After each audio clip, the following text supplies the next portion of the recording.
Monocacy Audio LLC presents The Ascendant Project. The mission of the Ascendant Project is to explore the origin of political, philosophical, and spiritual positions in individuals. A contributor writes a 750-word essay and then gets interviewed.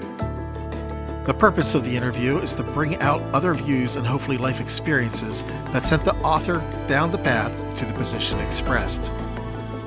It is not intended to be a forum for debate, but rather a project to better explore and understand the American experience. All opinions and views expressed, written or verbal, are not necessarily the opinion of the podcast nor Monocacy Audio LLC.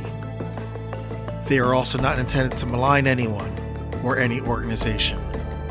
It is our hope that personal growth is the result, as well as a greater appreciation for new, unique, and differing points of view. Join us on this journey to ascend to a higher state of consciousness.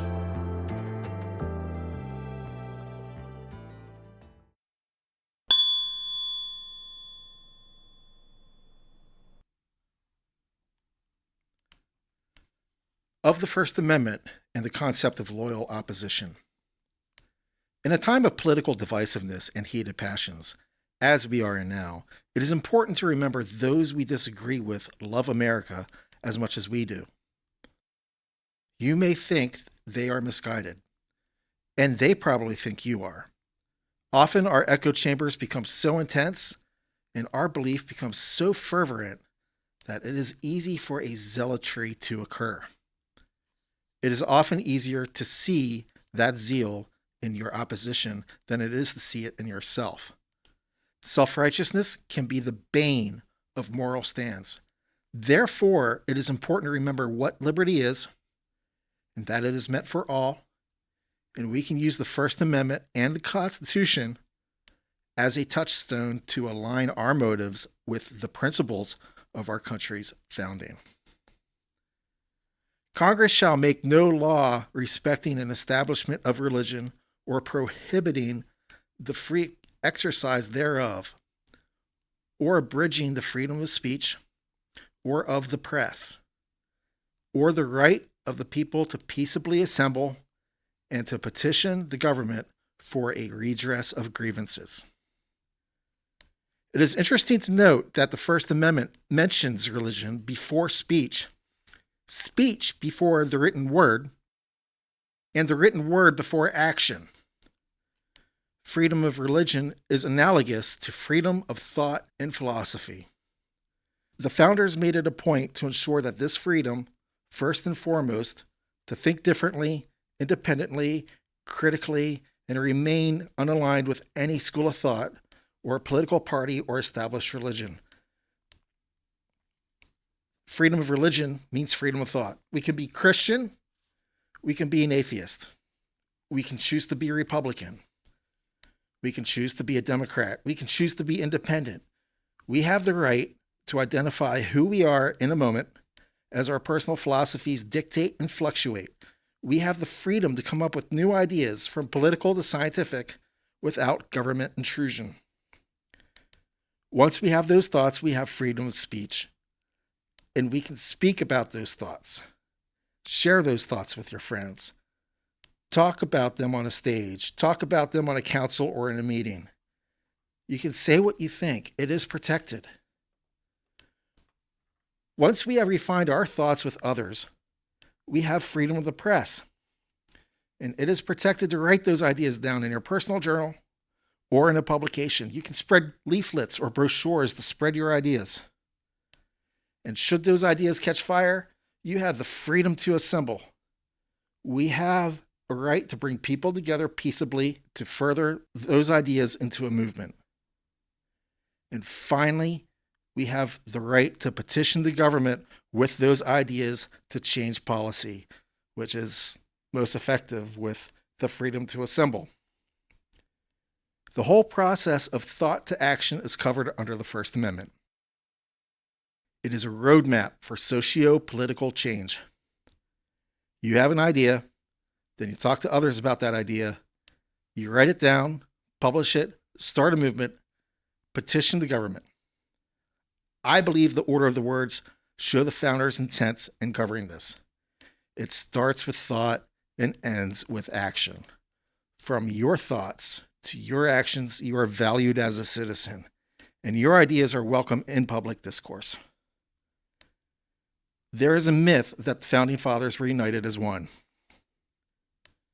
The fact of the matter is, the Hamiltonian-Madisonian schism still affects us today.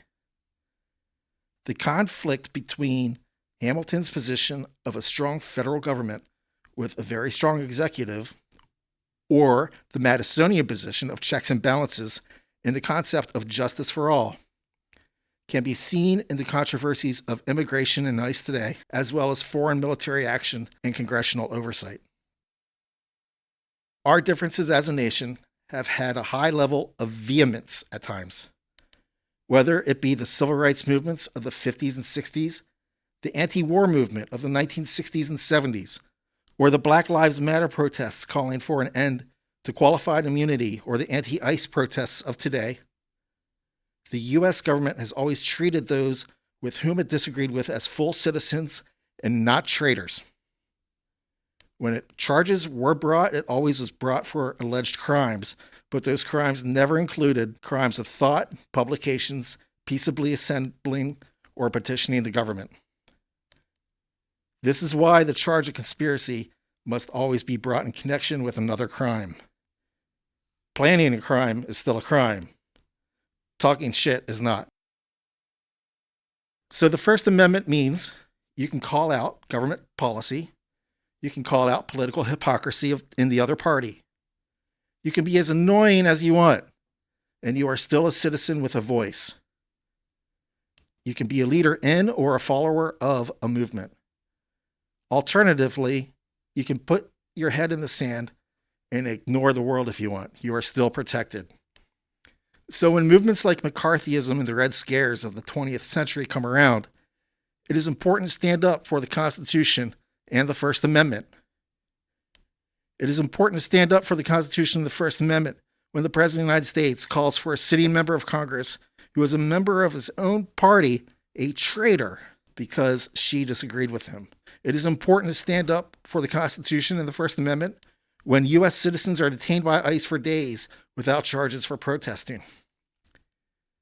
It is important to stand up for the Constitution and First Amendment when the KKK holds a rally and does not commit violence. It is important to stand up for the Constitution and the First Amendment when state and local governments ban books from libraries. For liberty is not liberty unless it is liberty for all.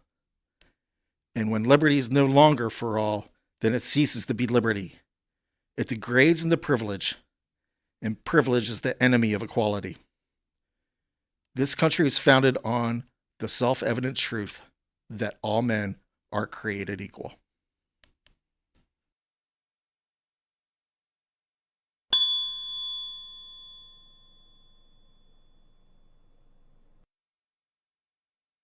All right, so yes, we are recording. We are recording. 100%. Okay. Got to make sure we start off season 2 right. Season 2 is not going to be like season 1. It'll have a whole new set of problems. Yeah. And mishaps. Yeah. A different set of core incompetencies. Right. Yeah, exactly. Usually you're going for core competencies, but, right. Right. This is, the Ascendant project, so. Right, exactly. All right, well, so welcome back, buddy. Yeah, welcome back to you as well. I see you're wearing the shirt. Oh, yeah, flying the colors. Flying the colors, yeah. Although I think, do we have different colors now? We're purple. You're gonna come up with okay. We're purple. Yeah, so the logo on the website's been updated, but not like the little icon that shows on the tabs. Okay. And I haven't updated the logo yet on the social media. So we're still dealing with the donkey and the elephant. But, my kid came up with a great logo. Yeah. Yes, she did. Purple background of a guy climbing a ladder. Mm-hmm. And so that kind of says a lot of things. The purple is the red and blue mixed together, and you're both trying to ascend. So, that's I think that actually is much better because I think a lot of people are put off by party politics and they just want to be real and they just want to be better. Yeah. So we can get away from the donkey and the elephant at that point and just be human. Yeah. Well, and you've after with some introspection, extrospection, all of the spections, inspections. The inspections. You have decided you've changed the mission just slightly. I did. Yeah. You want to talk about that? Yeah. So we wound up towards the end of the last season, talking as much about, because, this is such an introspective podcast. We wound up diving inward to look outward. And so that deals with a lot of spirituality, that deals with a lot of philosophy. And so I kind of love the way that's going. Mm-hmm. So me too. The metaphor I used for it is with Ted Lasso and Total Football. Right. So we got to give our guys freedom to be who they are. Right. Yeah. Yeah. Yeah. So we don't necessarily want to be fully political if need be, but we also can talk about political issues or just policy issues, Yeah. A friend of mine on her podcast recently brought up how much corruption there is in the mental health industry around Frederick County. I'm like, there you go. Yeah.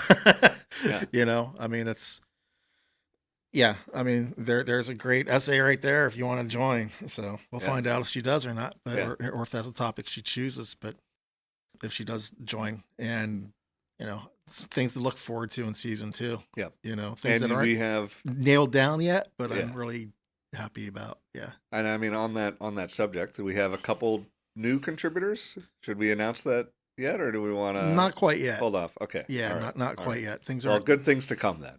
We'll definitely good things to come. Yeah. Yep. Yeah. Yep. In case you're just tired of hearing our Julie, two white boys bitching. Right, 2 white boys bitching. Yep, exactly. Which could be we had a friend say that should just be a t-shirt in itself. Yep. 2 white boys bitching. 2 white boys bitching. Yep.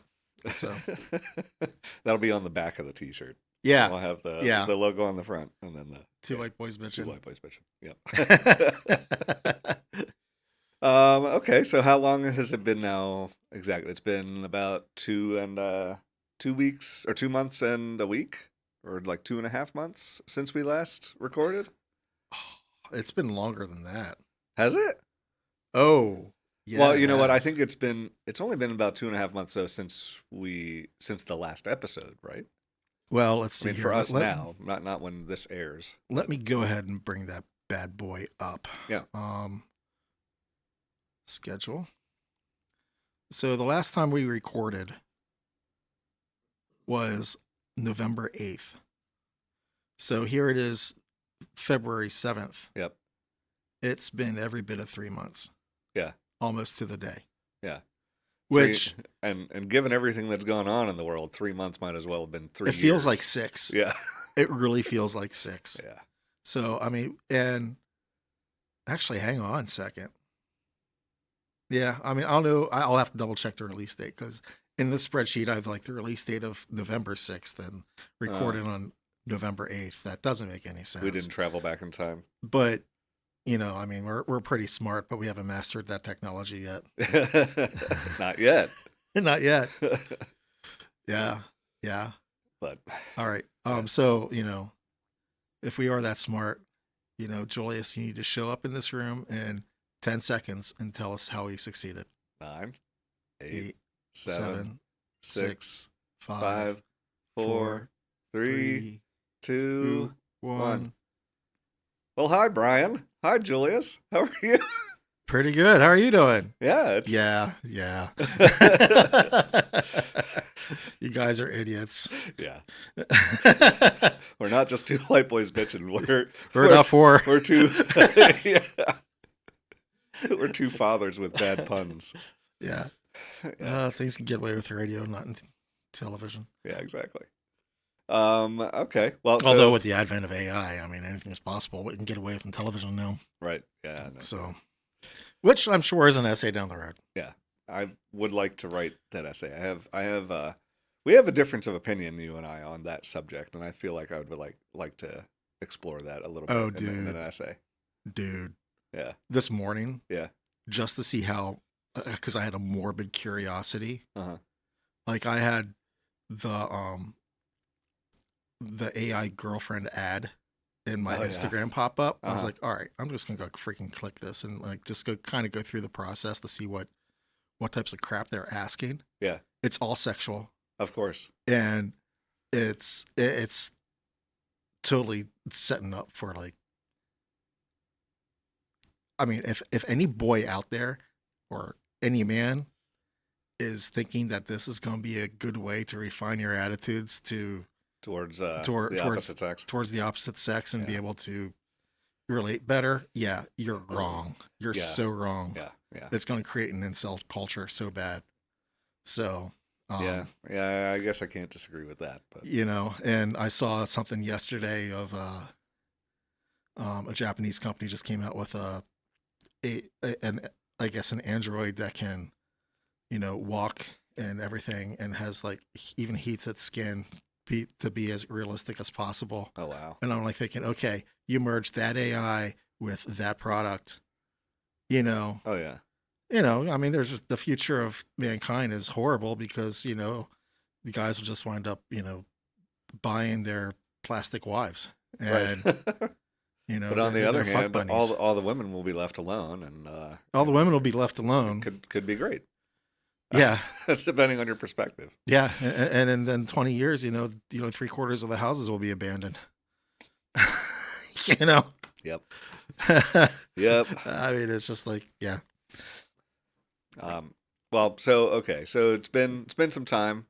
Any update on metrics or actually, oddly enough, I've been working so much on the back end that I'm still like not doing anything on marketing. I've begun to read some books and all that. Yeah. But that definitely needs to be a focus on the back end for season 2. Yeah. There are certain ideas that I definitely want to put out there, and I really need to get off my butt and start doing, but like advertising in local papers to get more right. contributors. Right. Or even just some name recognition out there. Yeah. That's going to be a double-edged sword. Right. So, just place a regular ad for a business, and in that ad, if you wish to be a contributor, right. As opposed to a one ad. I don't think one ads are really going to really do much in terms of visibility. Right.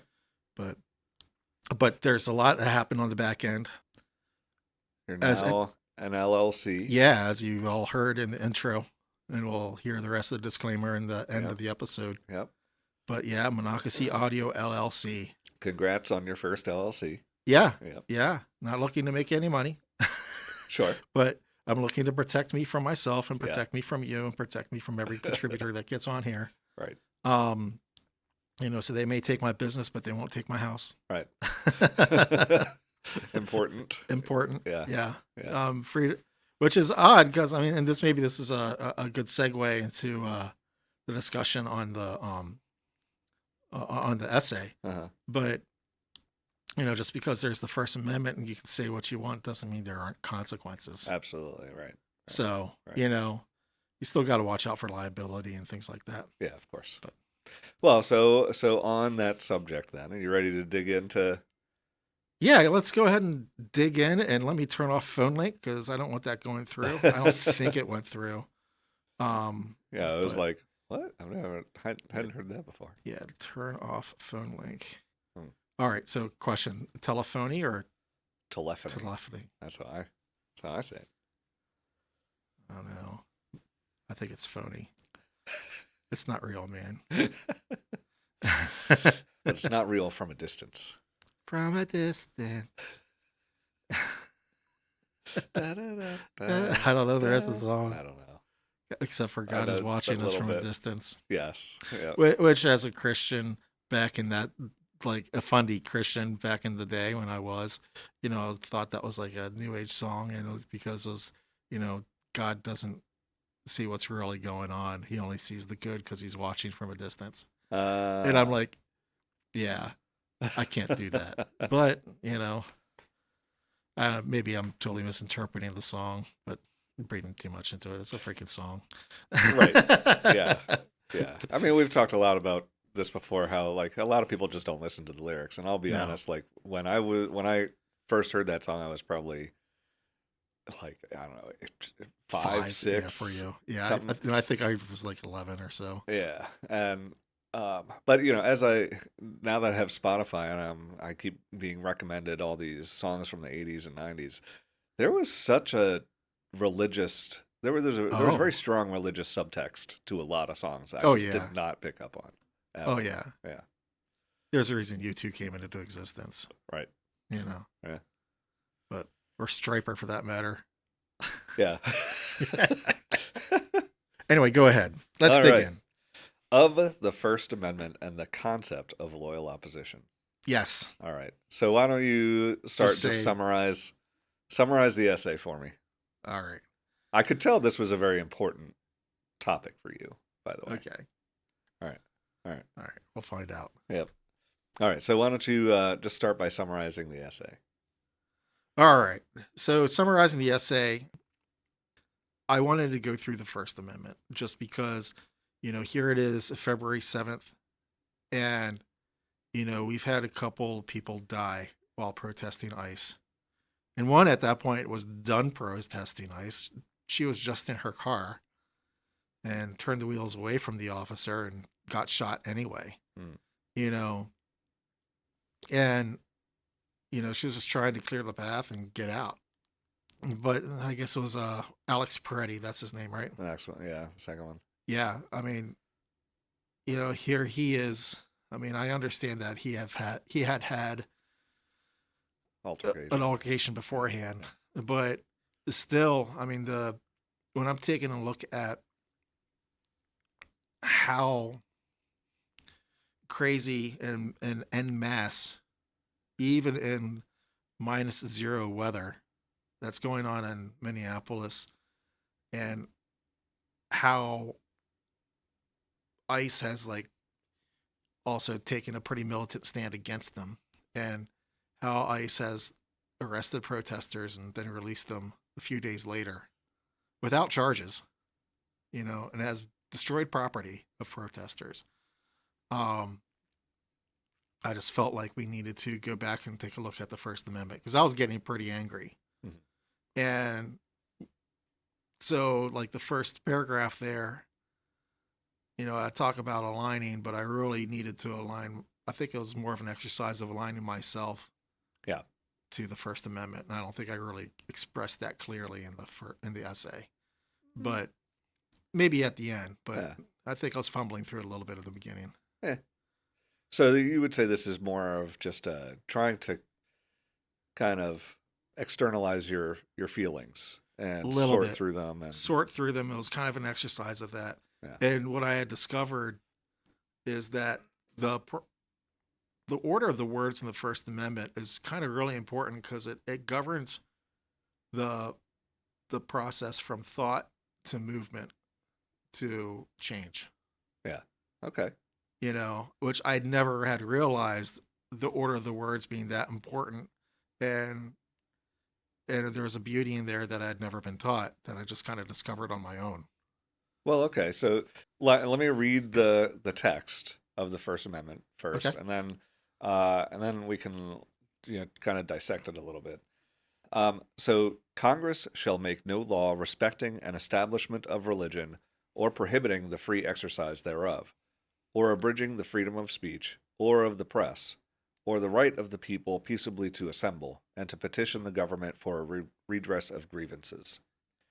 So okay, so you mentioned there's a kind of you feel like there's a natural order to the progression, Yeah. where they first discuss religion, then to speech, then to press, then to assembly and petition. Yeah. So, the colonies initially were founded with different religions. So Maryland was a Catholic colony. Yep. Pennsylvania was a Quaker colony. Massachusetts was a Puritan colony. And so you had all these competing views. And so it was very easy for, sectarianism of this religion, of these different religions, to tear the country apart before it was even born. Tear it apart while it was still in the womb, if you will. And so, you're one of the things that founding fathers did is you're free to choose who you are and who you think, what philosophy you ascribe to. And government will not tell you how to think in this way. Yeah. So right there, government's protecting your thought. Okay. Yeah. All right. So just from my own background under, having done research or as I've come to understand the First Amendment more, I think this could be like a really long discussion, right? But I understand like freedom of speech has time, manner, and place restrictions. This is supported by. You still got to govern. Sure. Yeah, yeah. Well, you can't shout fire in a crowded theater. Mm-hmm. Have you? I haven't. Yeah, right. No. But then it also, except maybe in an action movie where the character is hesitating. Yeah. Fire! Fire! Jesus. God damn it! Fire! Just fire! Yeah. But it also says the press and not simply press. Yes, and actually, there could be a whole article and discussion on the press. Because definitely, yeah. There are differing rules. Most people don't realize this. There are differing rules of freedoms for written press than there are for electronic media. Right, right. Most people think it's all the same, but it's not. And am I an expert on the two? No. Yeah, Do I need to neither be? am I. Yeah. Probably. Maybe. Well, if nothing else, you have some liability protection now. Yeah, exactly. But and then it also says, I'm sure every high school civics student recalls this discussion that the practice of religion doesn't necessarily allow one person to subjugate another, regardless of what their religion might say. Yeah. Right. So there are. Do you feel like some of these restrictions, kind of erode the text a little bit? Like, how do you? Well, there's always a balance. Yeah. You can't incite a riot. Right. Which, although that wasn't a charge on January 6th, it's kind of sort of at the core in a way, but yeah, you can't incite a crowd to violence. So there's definitely a governing that needs to happen, and I mean, a lot of people say that the First Amendment's backed up by the Second, but they forget that the government kind of also has a right to self-preservation. Yeah. Yeah. You still need to have a system in place. It can't just be chaos. Right. And one of the favorite protests that I wasn't at, but I watched on TV was, I think it was like in Washington, D.C. I think it was either the IMF or the World Bank was going on. And the protesters negotiated with the cops on a process on how to be arrested. So that way they could be arrested non-violently. So, they negotiated with the police chief and all that. And so at a certain time in the protest, the crowd pulled back, and these rows of protesters, like 20 of them, sat down on the ground. So they went through the ceremony of giving orders, and they would not. And they sat down on the ground with their hands behind their back, not leaving. And so they were peacefully arrested. Yeah. And so that way they could, I'm sure, in true protester tradition, they probably didn't have any IDs or anything on them. So that way they could just be a burden on the system, right. Which is the point of being arrested, is to be a burden on the system. Yeah. Right. Help it make it break.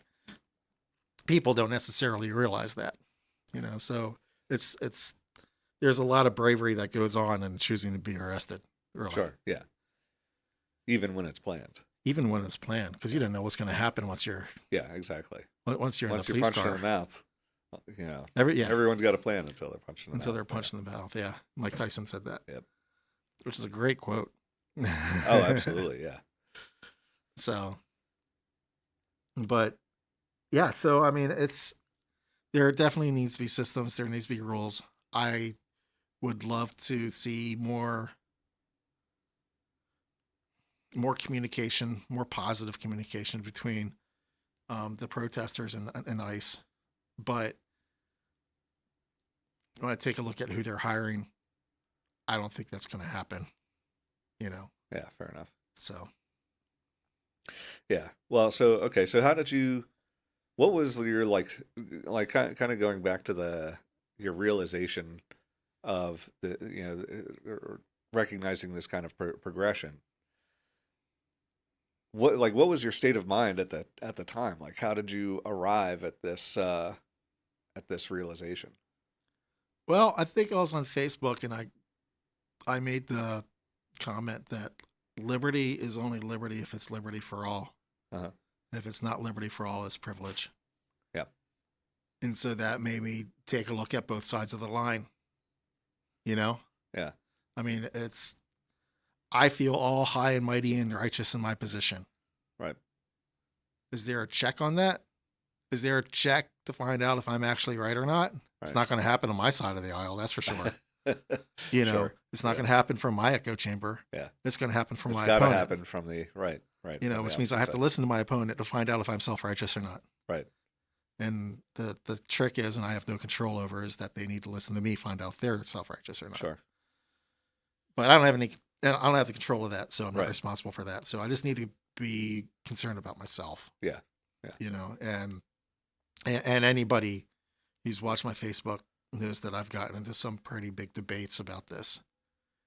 And about ICE. Okay, yes. Yeah, about ICE. And like, this is a little bit off topic, but I think the guy was like basically saying, you're judging me, you know, you're kind of being self-righteous about it. And I was like, well, that's kind of the crux of it, isn't it? I mean, I think the left and the right have two moral standards that they're judging the other side from, you know? Sure. Yeah. So if you have two different moral hierarchies, you know, it's how are you going to rectify this? You know, if you're really passionate about your positions. But that's neither here nor there. That's a little bit outside the First Amendment, but maybe it is a little bit related, you know? Oh yeah, sure. It's certainly tangential. Yeah. Yeah. Well, so okay, so you know, you've brought up ICE. You brought up in your essay several historical moments of crisis for our country. Would and I I remember I underlined literally your first line. Really? Yeah, it says, in a time of political divisiveness and heated passions, as we are now. So my question was, can you remember a time when that's not been true? Well, yeah. Yeah? Yeah, I mean,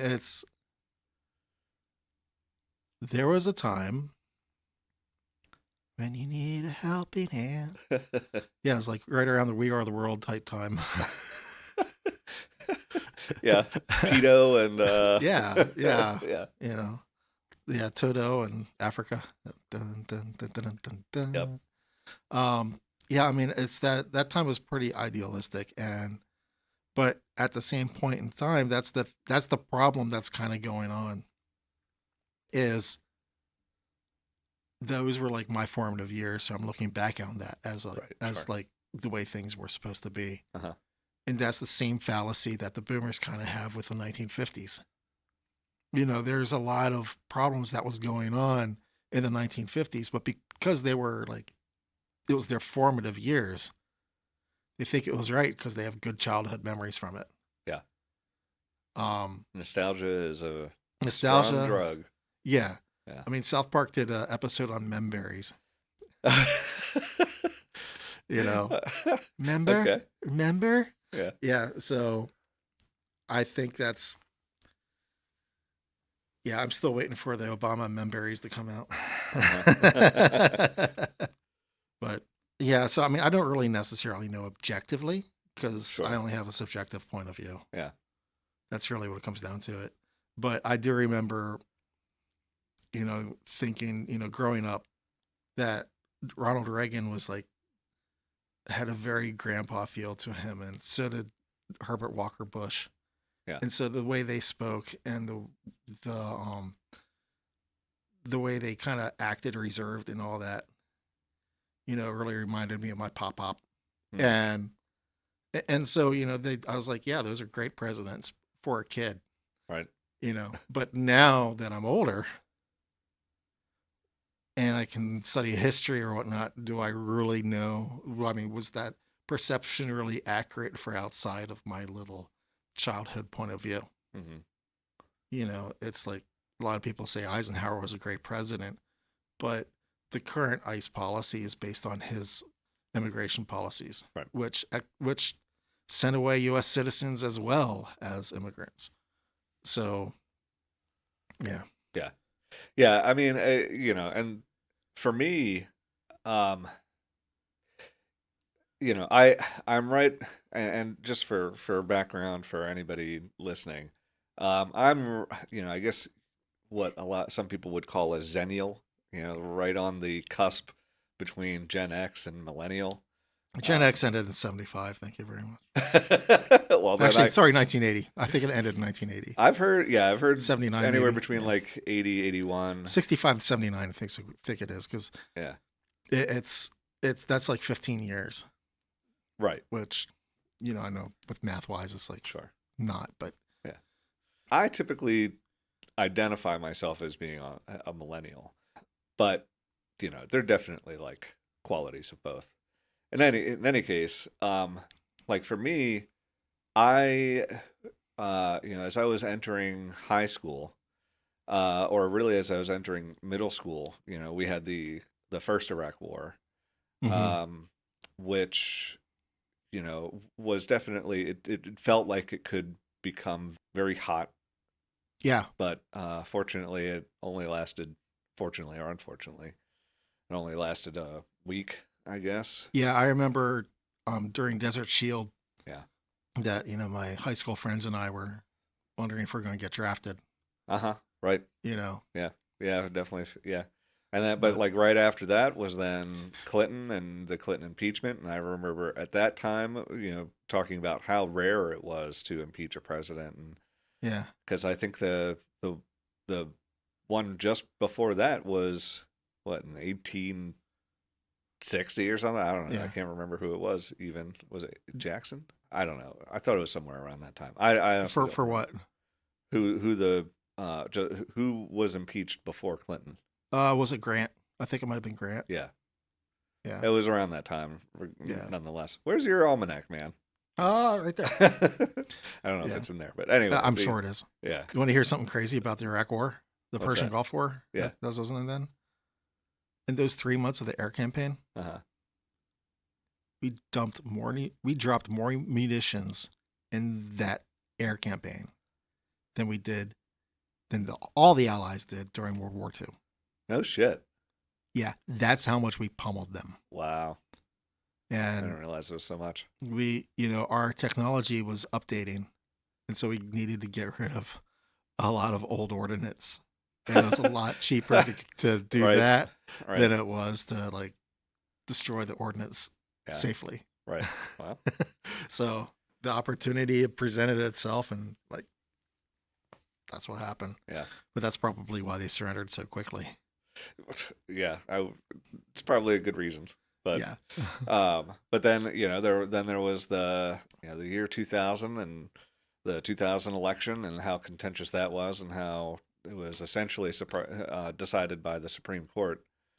And the rest, as they say, is history, I think, from that point. But we never looked at Chad the same way. Oh no, we didn't. Dimple Chads. Or his dimples, yeah. Or his dimples, yeah, dimple Chads. But there was definitely like some socio-political contention then, and then there was 9/11, and then there was the 2008 recession, and then then we had like the TARP and the Tea Party and everything that went along with that, and then Trump won, and then COVID. So for me, at least, I feel like almost my entire life from the time I was 10 has been a period of just going from one I know. crisis to the next. So many decades of paid protesters. I know. How does Soros still have money? I know. Seriously. I mean, if every protester from the latest No Kings got $10, yeah, pretty considerable Yeah. amount of money. Yeah, oh But- my gosh, yeah, I so know. stupid. But yeah, I mean, I don't know. When you say as we are in now, like I Yeah. guess for me, I feel like I have a much different perspective. I feel like the First Amendment for me has always been present. I think, well, the First Amendment definitely has, but I think the as we are now is more about the division and the vehemence of the opinions, and the whole us versus them mentality. And the animosity, the breakdown of loyal opposition. And because you need to be able to disagree with your fellow American and still view them as a citizen and have their opinion be just as valid as yours in the discourse of public opinion and in the petitioning of government. Yeah, I think I had a note somewhere. You talk about the Hamiltonian Madisonian schism. Yeah. And how active it still is today. Yeah. Do you want a strong federal government, Stephen Miller, or do you want some checks and balances like within the government? Mm-hmm. Right. Do you want the strong executive, or do you want, the three-way? But in handshake? many ways, you're also kind of talking The about three-way handshake. the three. Isn't that like Is that that's like total? Like that's the basis of networking, right? yeah? Yeah. Sure. Yeah. You have the AC. You have the. Oh crap! I used to know this. The AC was the acknowledgement. The three-way Right. handshake, man. For what TCP? Yeah, for TCP negotiation. Yeah. Yeah, it's like axe and ack. Come on, something man. like that. I don't. Do I need to go to the kitchen and grab a spoon so you can like get it out of your ass? Wow. Pull it out of your ass. Maybe a pair of tongs.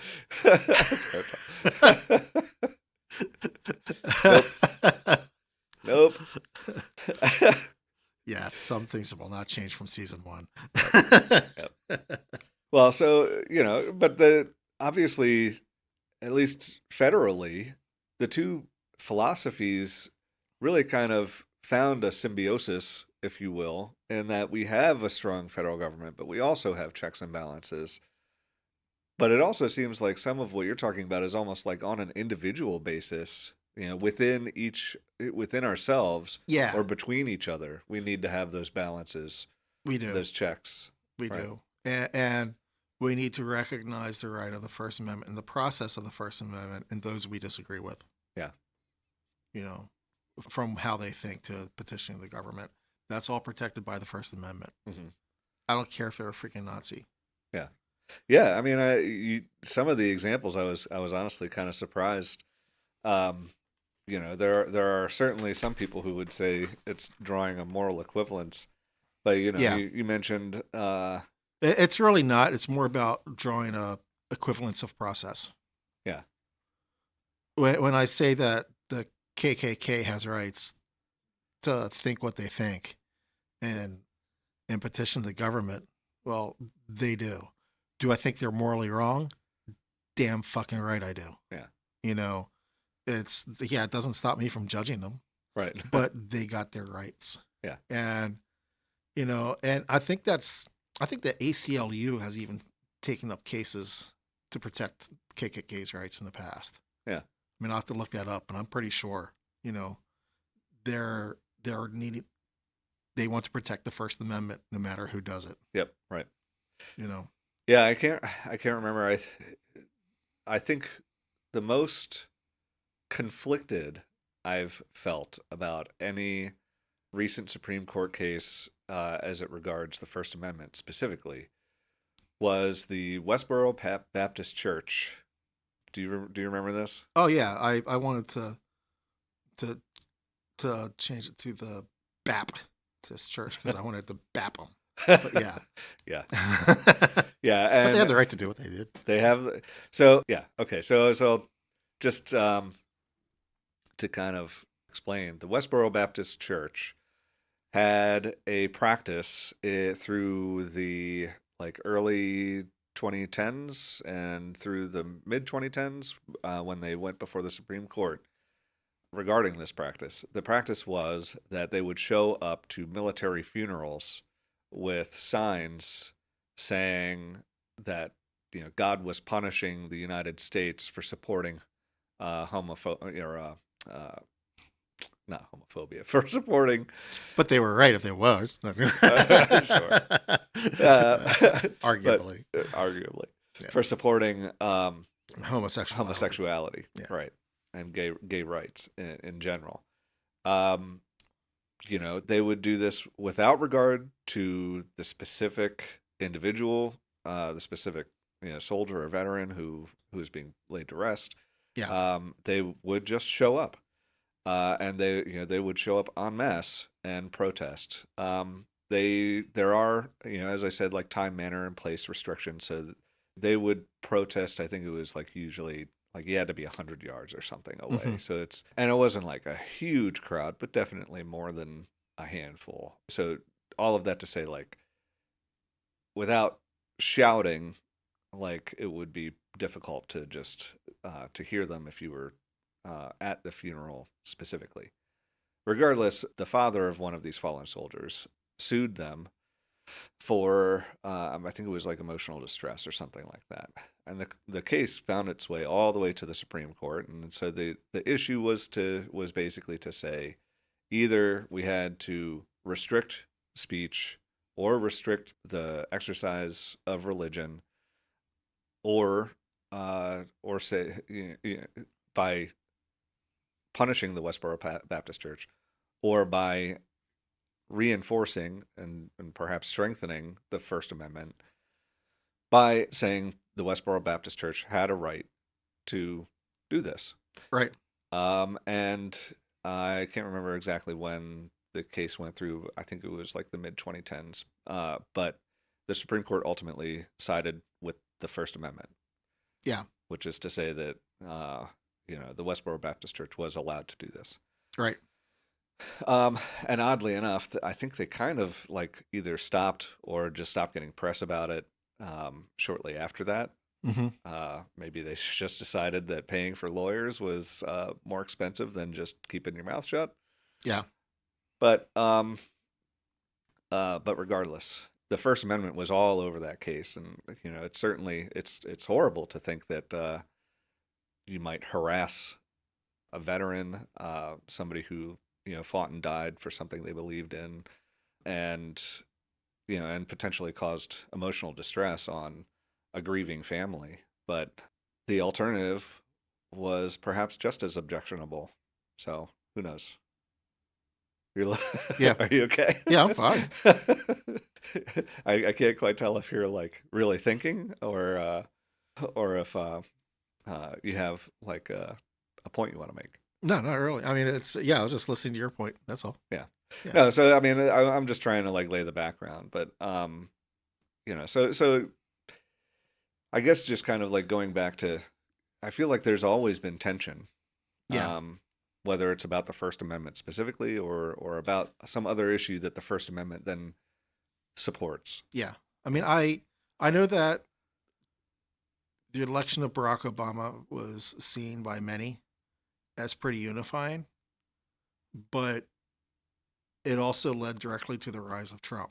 Mm-hmm. Trump, the first thing he really did after he stopped The Apprentice was the whole birth certificate thing. Yeah. And even this week, he put up a racist cartoon drawing Obama as a monkey. Yeah. And, I mean, it's tying back to the earlier discussion about idealistic times. I mean, his idealistic time was growing up in a privileged household during segregation. I mean, it's. Yeah, I definitely talking about. I definitely stopped to think about that a little bit. You said, I don't know what Stephen Miller's excuse is.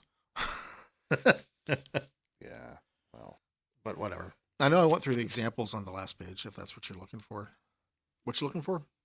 It was about Liberty and privilege. Oh, that was at the end. That was Oh like yeah, the closing lines. yep. Yeah. Okay. So yeah, in your closing lines, for liberty is not liberty unless it is liberty for all. When liberty is no longer for all, then it ceases to be liberty. It degrades into privilege, Yeah. and privilege is the enemy of equality. So I thought that was interesting to think of that it degrades into privilege. Yeah. You know, just the characterization of Yeah. it that I way. was going back and forth between degrade and what was the other one? I just had it in my head. It was another D. Um, decomposes or something along those lines. Okay. Liberty's pretty pure, but it becomes more impure the fewer people who have it. Uh-huh. So it's the anti-gold. It only has value if it's shared. Yeah. It only has value if it isn't scarce. Yeah. I think that's a very important. It only has value if it's shared. Yeah. Lots to think about. Definitely. Mm-hmm. Yeah. Definitely. Yeah. I'm definitely going to be thinking about that a lot. And like this could also have an offshoot about the criminal justice system. How careful we need to be about taking away people's liberties. Yeah. Yeah, absolutely. So. Yeah.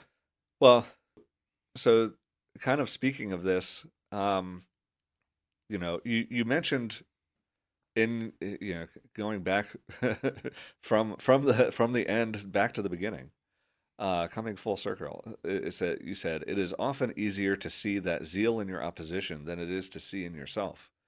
So what would you say is the importance of just self-awareness in general in the practice of the First Amendment and the concept of being Well, of that also gets opposition? into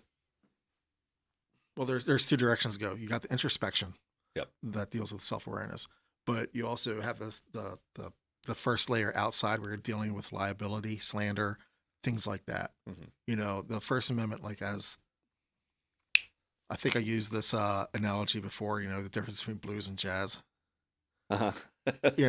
Yeah, I think yeah. The which I took from the movie The Commitments. Uh-huh. But like blues has corners, jazz is styling and pretty chaotic. I think the First Amendment is a little bit more like blues. Where there are definitely corners to it. That's the role of government, and that's the role of courts, is to help shape it. Help make it like Play-Doh, if you will. Right.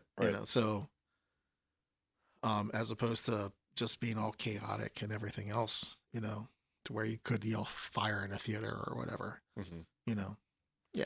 Kind of like setting the corners, as you say, to say like this is the this is what the intention is. This is what we mean by the freedom of religion, the free exercise, and so thinking about that more, there is a lot of evidence to show that the church, maybe not religion per se, but the church, and I'm using the church very loosely. It could be the church with the big Islam, Judaism, religion, anything. Just okay. Yep. That the church is eroding itself. So does the erosion of the church, looking at how there is this like progression in the First Amendment, does the erosion of the church, foretell an erosion of the First Amendment? That's an interesting question, because before I get into that, I didn't really get into the other part, the introspection. Oh yeah. Oh, sorry. Yeah. Go ahead. Yeah. Like with the introspection, I mean, you need to help. It's important to listen to your opponent, because the hypocrisy argument is really, in the end, an argument about how your bias affects your integrity, and you never get that in your own echo chamber. So it's important to listen to your opponent when they're making a hypocrisy argument, and actually, instead of just reacting to it, actually ask yourself if it's true. Uh-huh. You know, it's it's very very easy to just to react to it because it's always very personal. But that's actually the moment where it needs to be personal, so you can actually check yourself. Yeah. And conversely, with a hypocrisy argument, when you're making one, you need to reverse it. So, like a good example might wind up being with Clinton's philandering and Donald Trump's behavior. You might be all self-righteous about, Bill Clinton saying, yeah, you guys impeached him for a blowjob, but then you're all about Donald Trump. And you're like, well, you need to ask yourself, why wasn't it important to me back in the 90s, but it's important to me now? Yeah, sure. And the people who were against Clinton need to be asking themselves, why was I so upset about him lying under oath about a blowjob and an affair, but I'm so looking to give Donald Trump a pass? Right.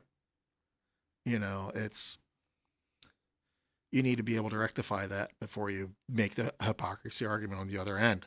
Right. So that's where the introspection comes in, and that's where the value of hypocrisy arguments can help you do that. So, but you're only going to be able to do that if you respect the person on the other side you're talking to. Definitely, yeah. And I think if I can kind of just add on to it, I think it's also important if you're the person witnessing your opponent recognize the hypocrisy in themselves. I think it's also very important to show grace and be forgiving without using that as an excuse to completely invalidate a person's feelings or argument. Yeah. I think the goal is to help each other understand. And if you have not done that, then ultimately you failed. Yeah. And understanding is different than agreeing. Yes, exactly. Right. You can learn somebody's school of thought. Yeah. If you are in a poli-sci class and you disagree with the lecture and you write, and on the test you write down how you disagree with it and you fail, well, that's kind of on you because he's teaching the course and he's teaching the point of view. You need to show that you understand the point of view on the test. Right. Not your opinion of it. Right. So, but anyway, what was the second part of now that I've went back, I forgot where I was. So the question I had asked was, the church, it said that there is an erosion of the church. The erosion of the church and causing an erosion of the First Amendment. Yeah. Maybe not causing, but foretelling, maybe. Foretelling? Yeah. Yeah. You could say there's a cause, I suppose, but your perspective. I mean, that's a pretty abstract topic I hadn't even considered, truth be told. The biggest thing about the church and it falling away is the lack of people coming together and the community and the networking and the identity of something bigger than yourself. That's kind of falling away to just flat out individualism. And so with that individualistic point of view, I mean, it's like the First Amendment is now all about that freedom of religion part, freedom of thought, and a lot less about the movements. Right. I suppose that's one way how it could impact it on a theory level, but I'm not really seeing that necessarily on in Minnesota because that's a heck of a movement up there. Yes, it is. Yeah. The No Kings, once the weather starts getting good. I think there's another protest planned. I think there might be, but I'm not sure. I haven't seen it. I keep seeing it referenced, but I haven't seen another announcement. Right. But, well, regardless, definitely still things to think about. Where are we at on time? On time, we're at 55 minutes on the interview, but we can go a little bit longer if we want. Yeah. Well, I really. So I mean, I'm you're about out. My final question. Yeah. Okay. So, what do I want to take away from it? Yeah. What would you want people to take away from it? I really just want people to realize that the First Amendment and liberty applies to the people you're fighting against. You cannot become a monster to destroy a monster. Yeah, fair enough. Good. You cannot become tyranny to defeat tyranny. Yeah, well said. And it's so easy to do that. So easy to do that, especially, see how ICE is acting as tyranny right now. You got to fight against them, but you can't lose yourself in becoming the same thing. Yeah. That's probably it. You have the First Amendment to check yourself, and you have the First Amendment to guide you. We've been blessed with that. So. Yeah. Awesome. Yep. How do you feel about this first episode? So far, so good. Yeah. I'm waiting for your joke question if you got one. Oh, shit. I forgot to come up with a joke question. You forgot the joke question? Oh, man. Joke's on you. Yeah.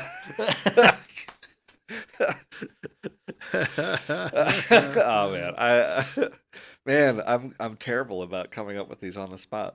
That's all right. Yeah. I'll try and get 2 in next time. Yeah, no problem. No problem. Lead off with a 1 and then end with 1 or something. Yeah. Yeah. But yeah. All right. Yeah. So I'm how do you looking feel? forward I feel pretty good. Yeah. It was nice being back in the interviewer chair Back here. in the saddle. Yeah. And not being in the 5-foot rolly chairs really cuts down on me knocking the feet. Right. So I'm kind of happy about that. Yeah, for sure. Yep. We might have to try video next time. We might. Yeah. I mean, we could try just fooling around with it today. Yeah. Just to see how that goes. Yeah, we could do that. Yeah. I got the cameras. You got actual cameras? Yeah. Yeah. Okay. Yeah. So, we can mess around with that. Cool. I also have my webcam right here too. Oh yeah. Okay. Yeah. So it would be interesting to see how the mic setup works with the video. Yes. Yeah. Or do I need to keep them separate and then sync them? Merge them. Yeah. I don't know. Something new to play with. There's podcasting. There's so much to learn. Yeah, there is. So much to learn. Yeah.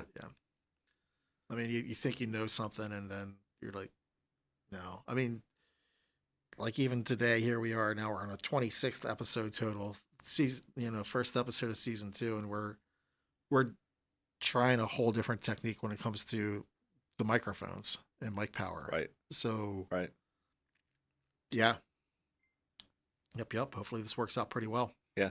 I agree. All right, buddy. So,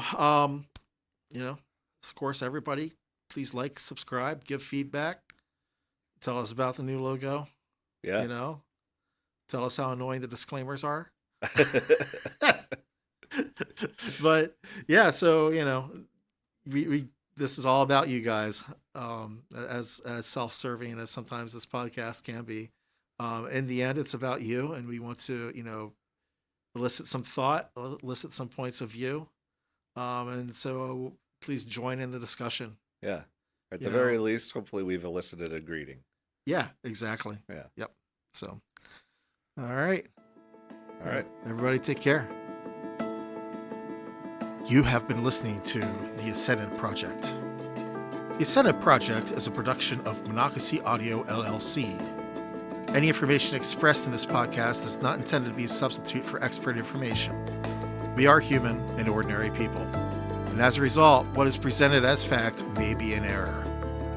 Monocacy Audio, LLC and this podcast hold no liability from events or damages that result from listening to or reading this podcast or its associated materials. All articles, interviews, and sound files are copyright Monocacy Audio, LLC, with all rights reserved, except our awesome theme music is by Alexei Chitalin. His music can be found on pixabay.com as well as Spotify underneath the pseudonym Lexin Music.